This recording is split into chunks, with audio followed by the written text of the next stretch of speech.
My guest today gave Metro Vancouverites the chance to play armchair prime minister. Mario Canseco, president of Research Co., asked people which kinds of organizations should get a bailout or receive financial assistance from government to avoid bankruptcy or failure. Mario, hope you're doing well. Thanks so much for coming back on the show.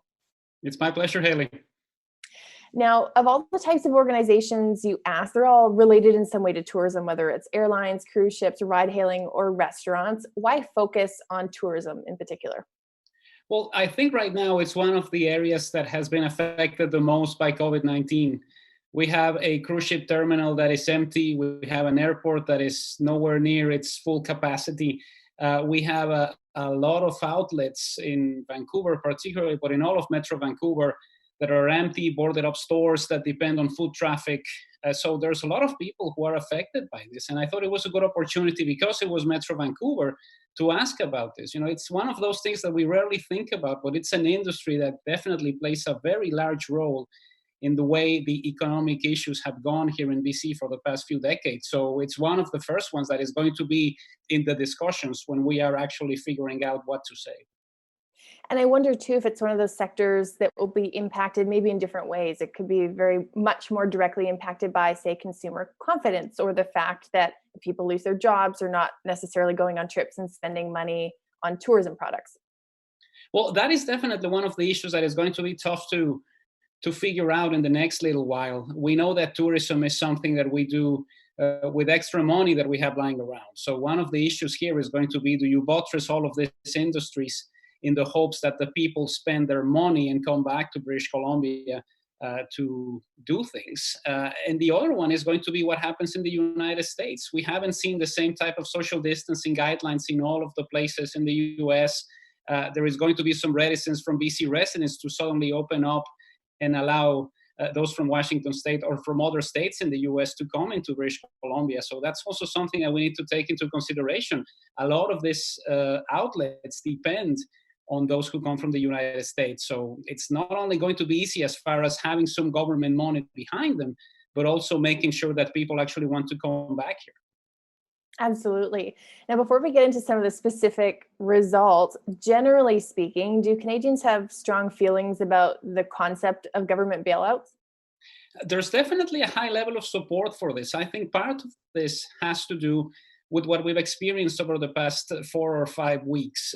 We've seen the Prime Minister at the same time every morning talking about another thing that is going to be helping businesses, another thing that is going to be helping Canadians.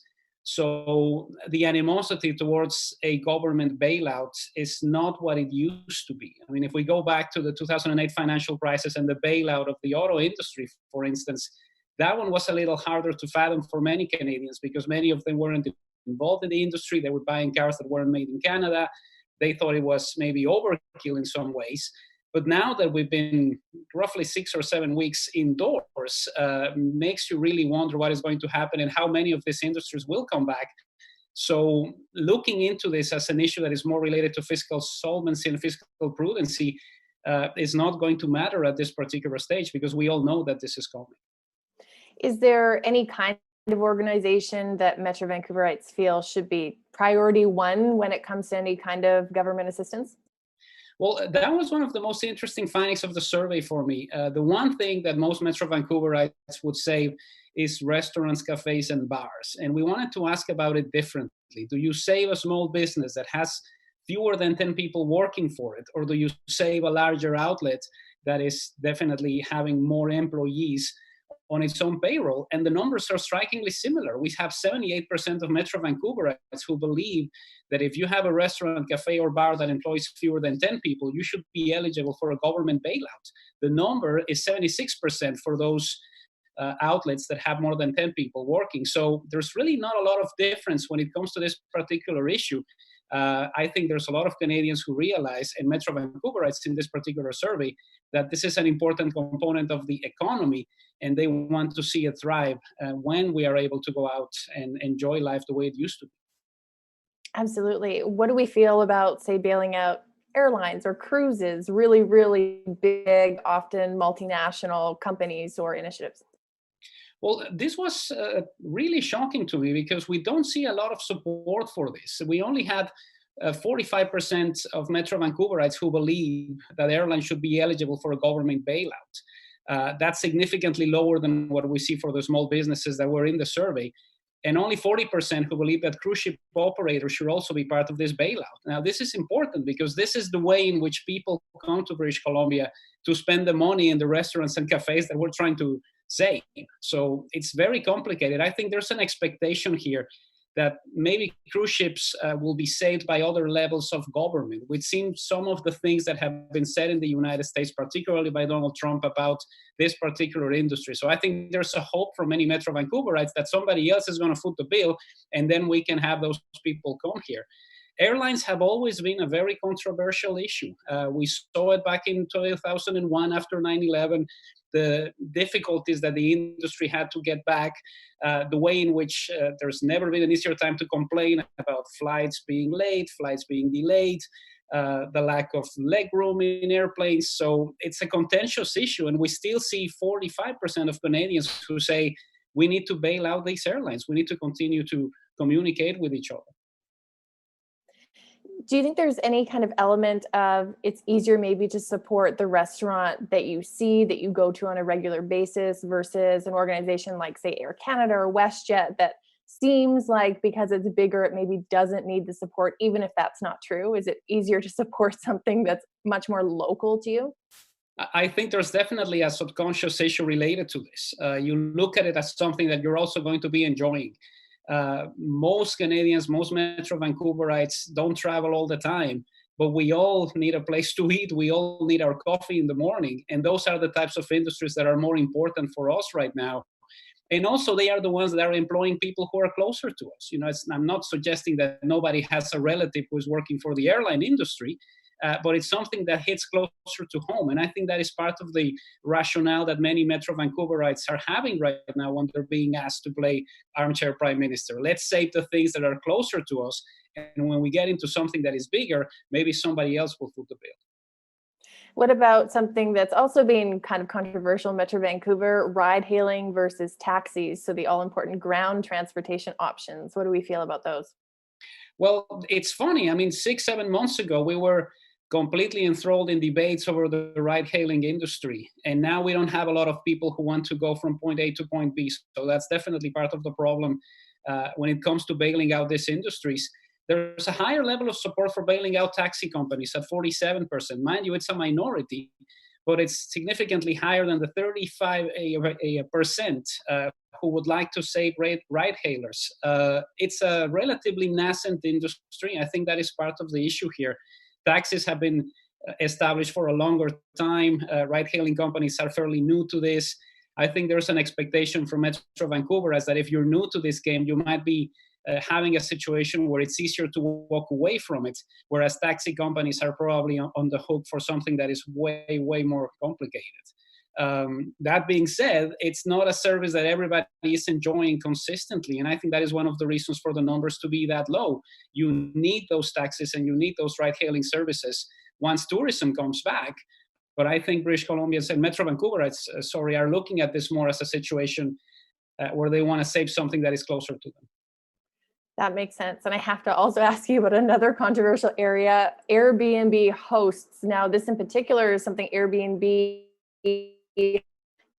put out to government previously, and then it got a lot of backlash over, which was some kind of assistance for hosts. How do we in this region feel about any kind of government support for people who rent out their homes on Airbnb? I think this is the place where Metro Vancouverites vented the most. There's only 27% of Metro Vancouverites who would agree with some sort of government assistance for Airbnb hosts. This was not a surprise. I wasn't expecting a big number on this question, but I certainly wasn't expecting it to be lower than 30%. Housing has been a major source of pain for many residents over the past few years. We consistently see a lot of people who are angry at the situation. And you have an opportunity to bail out specific industries. Airbnb is at the bottom of the list. There's definitely a situation here where residents aren't looking at Airbnb hosts with a lot of sympathy right now. And ultimately, because we've had those discussions about maybe adding some of those homes to the rental stock, which is something that is happening now in a more qualitative fashion. You see a lot of Airbnb listings that have suddenly become rental listings because of COVID-19. But that is one of the reasons for residents to say, well, if you have a home and you're renting it out, maybe this is not the kind of person or the kind of situation that requires any sort of government assistance. Do you think the difference between, again, kind of a local company and then a system like Airbnb that's run by a foreign company, an American company, we're also in that category, does that weigh on the minds of Metro Vancouverites, maybe favoring the local or the Canadian over the international? I think that's definitely part of it. It's a situation that is that has been happening for a while. It's not a system that was implemented here or was created here. I think that would make it a lot more palatable if you had something that was created here. But these are companies that are fairly new to Canada, definitely new to Vancouver when it comes to ride-hailing.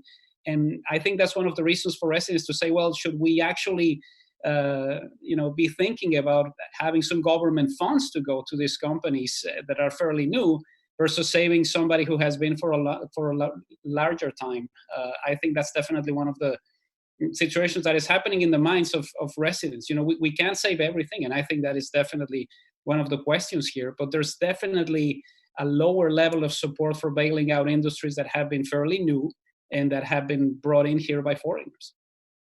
It may be a little fun to be prime minister for a day and decide which industries may get support. But generally speaking, do you think Metro Vancouverites' thoughts and feelings on these issues align with the signals we're getting from Victoria or Ottawa on these issues? Well, it is definitely something that is being driven by what is happening across those two levels of government. We've seen a lot of discussions about saving the small business, saving the small cafe, being able to pay next month's rent, for instance, if you're a business. That definitely plays into the way in which Metro Vancouverites are looking at this.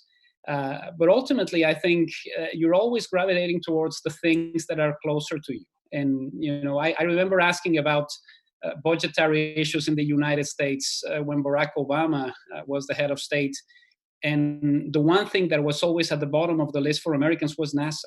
I'm not involved in this. I'm not going to go to Mars or to the moon. So defund this and use it for something that I care about. And I think it's a similar situation here. If you're not somebody who has an Airbnb suite, you're not going to be very happy to try to save them. But everybody has to eat. Everybody has to have the coffee. Thinking about it from a tourism industry perspective, it's better to save those jobs that are already here than to try to buttress companies where most of the revenues are going to go somewhere else. Mario, as always, a pleasure having you on our show. Thanks so much for coming on with your insight. Anytime, Hayley. Thank you. That's Mario Canseco, president of Research Co. Thanks so much for watching Coping with COVID-19. You can find more stories at biv.com along with more videos and some insights from Mario Canseco. Thanks for watching. We'll be back tomorrow with a new video.